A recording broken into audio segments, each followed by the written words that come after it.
transition for folks who skip college and go straight to work. So you're telling me you didn't become a clockmaker who travels across the country and gets stuck in a North Carolina town? Exactly. Got it. But I saw this movie on cable one afternoon after classes. It was like a, HBO or Showtime thing or something.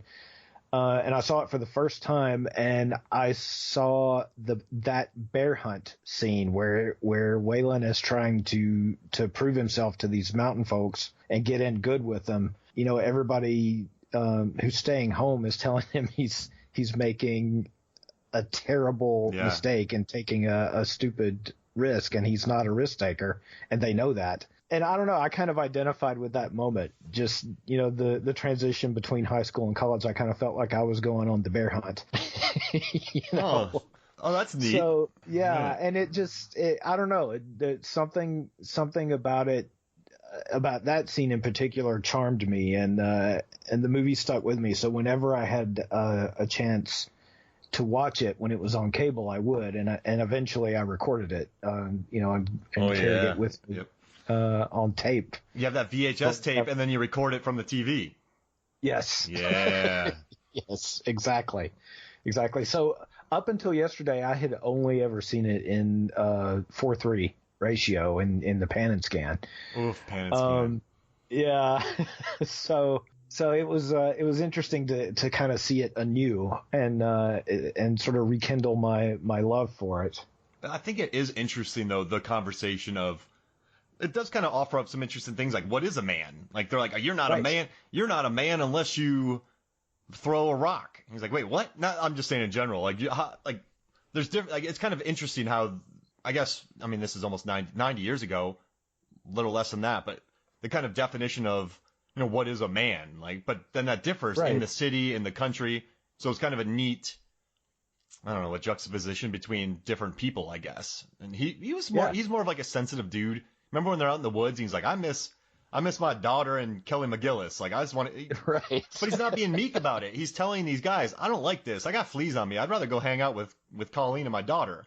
Yeah, and that's the other thing I love about this character is he's completely honest about who he thinks he is. And even when Gudger originally asks him about the bear hunt, and Kurt Russell's reply is, and if I run, which I might do, what does that make me? And he's completely honest about, he's not sure whether he wants to go on this bear hunt or not. And he doesn't really feel like, or doesn't seem to think he feels like he has anything to prove. Yeah. It's interesting. We don't see many characters like this. You probably have one that's further over on the other side, and then you have one that's kind of on, but the author of this book I read, so the critics bash this film. I was going through reading reviews, and they are just mean to it. Ebert hated this movie. He's like, how? He's like he said that McGillis and Russell had no, what's the word? Chemistry. And there are these other people who are saying that like they made Kurt Russell seem like a wimp. That was the biggest accomplishment. And someone's like, her accent is so irritating, most men would be working on getting that car fixed fast to get out of there. Like, there's some pretty good burns on this movie. Yes. But I think but we don't see things like this anymore. This is just such an unabashed, earnest romance, I would say. Absolutely. Yeah, and then, I agree with that completely. I guess the author, I was reading about his books, and I was reading reviews on Goodreads and other places.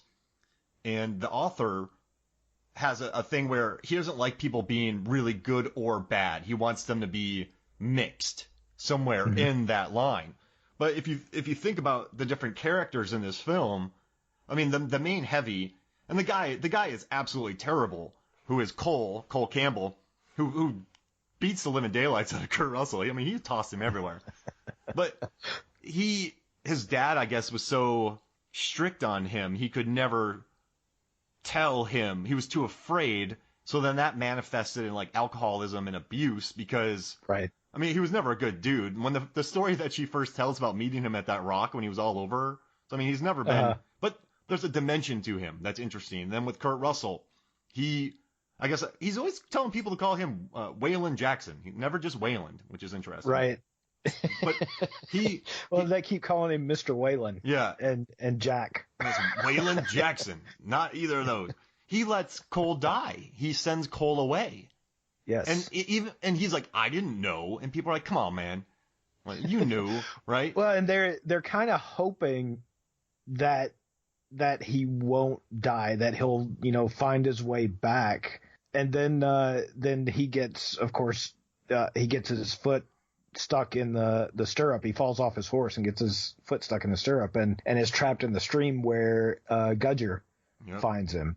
So in the end, Waylon and Collie in the beginning aren't sure, if they are assumed they are responsible for his death, but they kind of are and they kind of aren't. And I like what you said about the characters not being really good or bad. And I think that is another reason that they were easy for me anyway to relate to. I mean, everyone I've ever known they're not 100% hero and they're not 100% villain. Everyone is conflicted and everyone has those little parts of good and bad in them. And I think they played that really well. And it was interesting, the introduction to Kelly McGillis' character. She's talking about kicking dogs with boots. Yeah. But I kind of like her character too, because she's very, everyone kind of wants to help her. She's like, I'm fine. And I think that annoys her brothers and father and mother, that I got it. Like, she's very headstrong, I would say. Right. So I thought that was an interesting dynamic with her. So she wasn't exactly what's the word? Like, you know how movies sometimes, she wasn't powerless, this character. She made the choices to go out there, right? And she had no problem taking in Waylon Jackson. I got to say his full name. From the pig. Right. But that's an interesting arc of her character as well. And the accent didn't bother me, man. I read a lot of things where people hated on the accent, but whatever. Who cares? And I'm from Tennessee. To me, I mean, that accent was something I had heard my whole life from various people. I mean, I grew up here. Oh wow. So yeah, and even the stuff that sounded forced, like there's I don't know what Lenny Flaherty's natural accent is. I can't remember, other movies I've seen him in, but the guy that plays Gudger, there's one part where he's in the store and Collie comes in and he's asking about the man if she has a man up there, and he says was it yesterday? Yesterday? And that's how a lot of people in Tennessee pronounce yesterday, is yesterday. Whoa. So, my stepmom grew up in Tennessee, and she says yesterday. Yes. Yeah, exactly. There's no R. Right. So that's a Tennessee thing. It's a Southern thing anyway. Thing. Yeah, got it. It's a Tennessee accent is different than a Georgia accent, different than an Alabama accent. So I think Texas and Tennessee both say yesterday that way. Got it. So yeah, you'll primarily hear it here. Are you anywhere near Memphis? I am not. Memphis is to the southwest of me, about 2 hours, I think. One of my favorite bands is Lucero, and so I've been watching them for years. I'm going to go see them in a few weeks.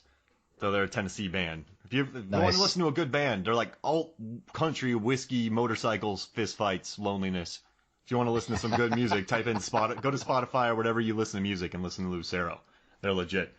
But then, awesome. But then this movie too, it had a massive cast for 1989. I mean, Kurt Russell he had already done The Thing, Escape from New York. Mm-hmm. He had been in Silkwood. He had been in some pretty large films. And then add in Lloyd Bridges? Which is amazing. Kelly McGillis. Yeah, and then you have Mitchell Ryan, who's Halloween. Mm-hmm. Let's see, he's in the Halloween producer's cut as the main heavy. Right. I guess so. Like, he was I guess he hadn't done that yet. But no, it was pretty neat to see. So, like, the director was still making pretty big movies at the time. The writer was hot. You couldn't be any hotter from where that writer was. So this movie, but then it only did about $2.5 million at the box office. So yeah, and that was global, I think. Oh, geez, Louise. I mean, 89, right? That's the year of Batman. That's the year of. So this movie must have felt just painfully old-timey at the time. But do you think that really cost it? Because this movie, it feels like it could have been in black and white, right? This could have been John Wayne would have taken this role. This could have been a Gary Cooper role. And I think it was, I think Field of Dreams, this came out in the spring of '89, and I think Field of Dreams and movies like that had come out right around the same time.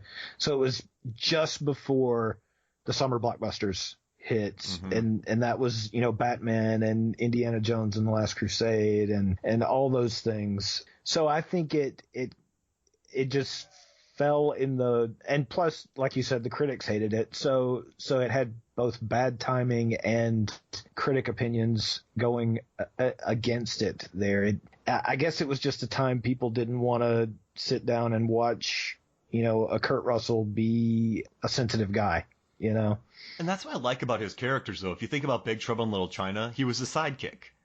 Yeah. And then they didn't want him for Escape from New York, where he was a badass.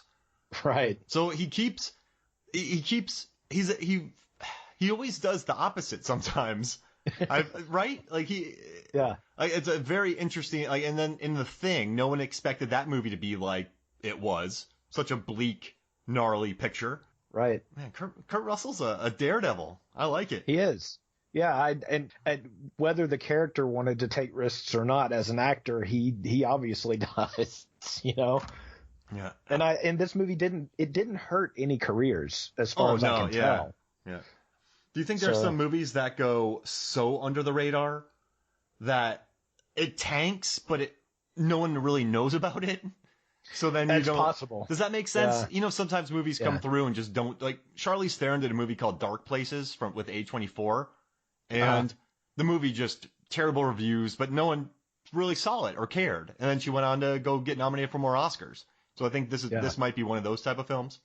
It could be that it just not enough people saw it to form any, to have any guilt by association feelings about any of the people involved. Yeah, they said they're going to be laughing about it in years from now. That's kind of crazy. Right. This movie isn't that bad. It's just nice.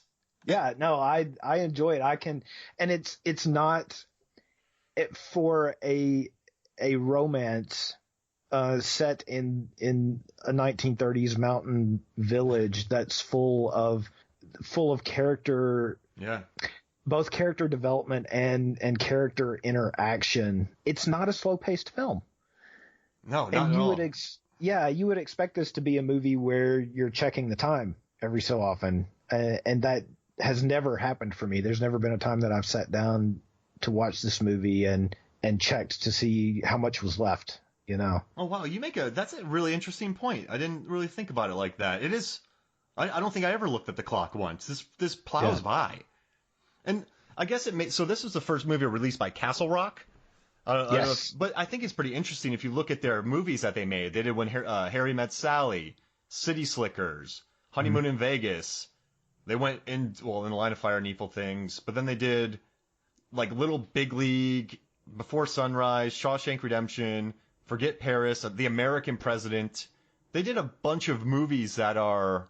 I don't know, I'm looking through here. There's a few more. They've done a bunch of kind of Mickey Blue Eyes, a lot of romantic films. Miss Congeniality, The Majestic. I mean, this movie didn't do well, but it kind of set off what they were looking to do. They made a lot of romance, a lot of horror movies too, but still, whatever. They go hand in hand. But it's kind of, I guess it's not the best kickoff for their company. But then they had Harry Met Sally 3 months later, and then they forgot all about Winter People. Oh, I mean, look at those combination, man. Winter People and Harry Met Sally. Those are two totally different pictures. They are, and that's another reason to think this movie kind of flew under the radar, because to be a first movie released by a new production company, you would think it would have hurt that production company. Mm-hmm. And it obviously didn't. They went on to produce some really well received films, and this movie, the only trivia item on IMDb about this movie is that it was Castle Rock's first release. There's nothing. So that's tough, man. You've listened to the podcast. I like to do a lot of research and kind of dive into stuff. And when I realized there was nothing, I started researching the author and Goodreads. Mm-hmm. And I looked up they filmed close to Asheville. So I looked up all the filming locations. They're still doing in 2016. They were doing a screening with some of the cast and crew to talk about the picture. Oh wow. Yeah, we should have